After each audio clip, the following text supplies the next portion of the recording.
Hello brown, आज की इस वीडियो में मैं क्लास 12th केमिस्ट्री में वेरी मोस्ट इंपॉर्टेंट क्वेश्चन है। और एक चीज़ मैं बता दूं, ये पूरे केमिस्ट्री से ले लिया हूं, यानी फर्स्ट सेकंड जो भी पहले चलता था ऑर्गेनिक केमिस्ट्री, ठीक है, इसको भी मैं इंक्लूड कर लिया हूं। उम्मीद करता हूं आप इसे लास्ट तक जरूर देखेंगे।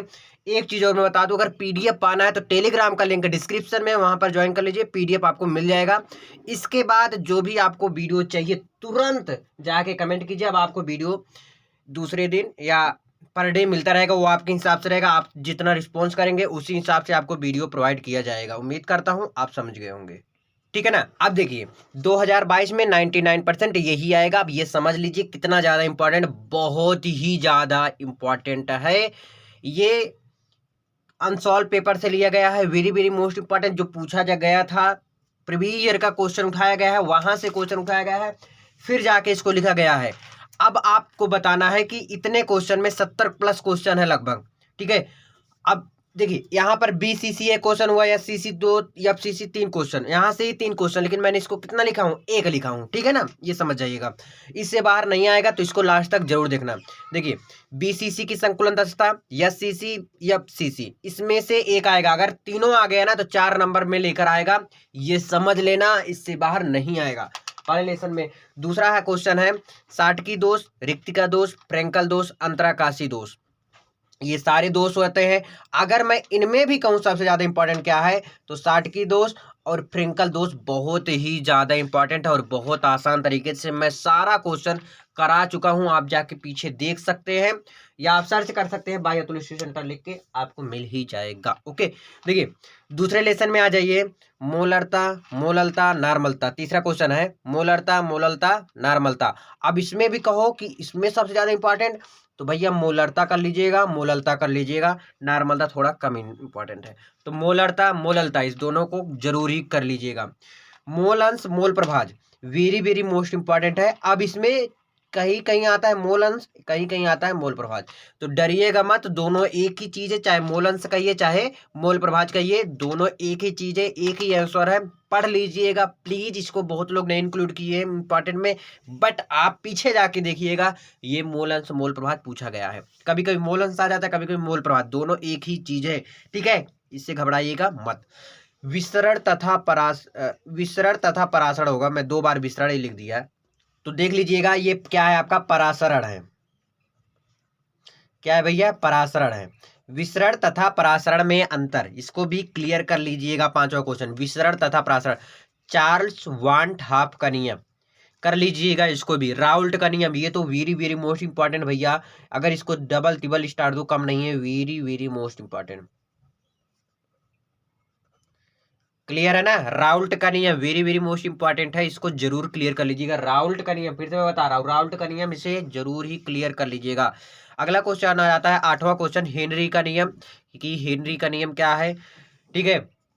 मोलर चालकता किसे कहते हैं, मोलर चालकता और सांद्रता में संबंध बताओ, किसमें किसमें, मोलर चालकता और सांद्रता में संबंध। अगला क्वेश्चन है 11 नंबर, कोलराउस का नियम और उपयोग।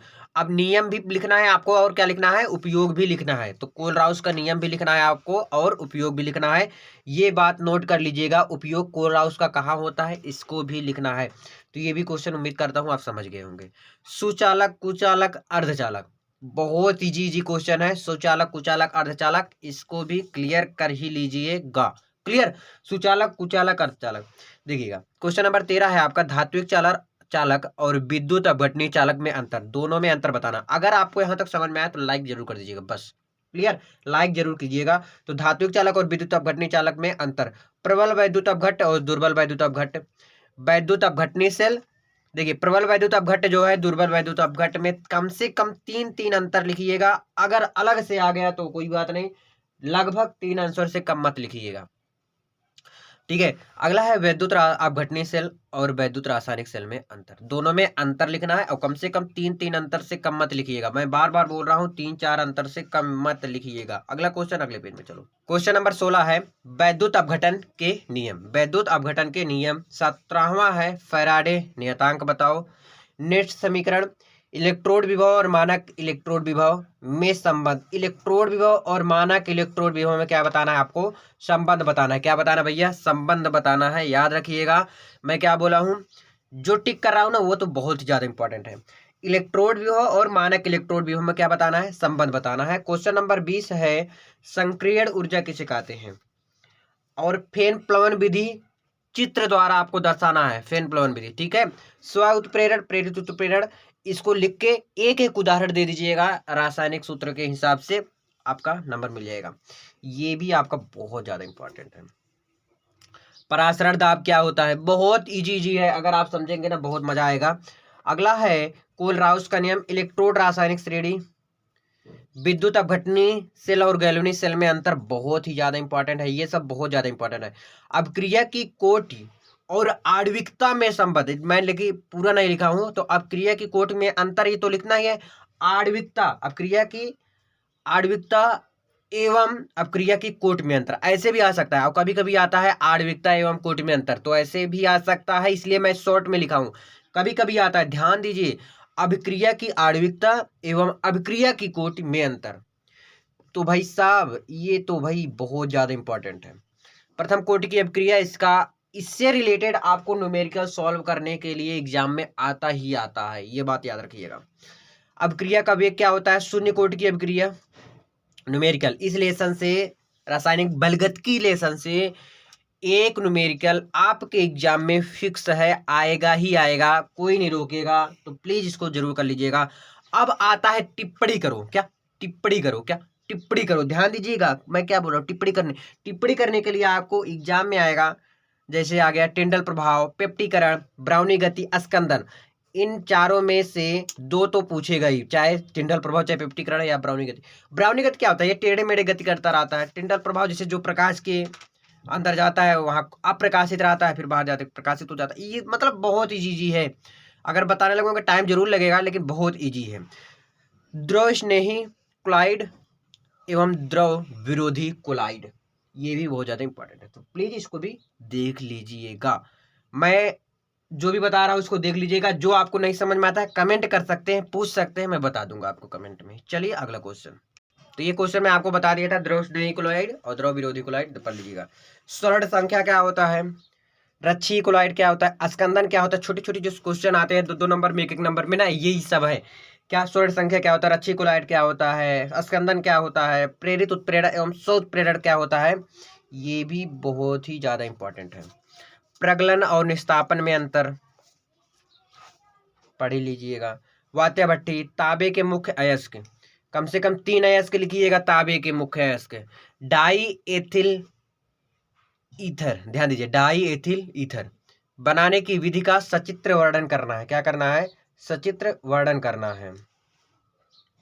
क्लियर?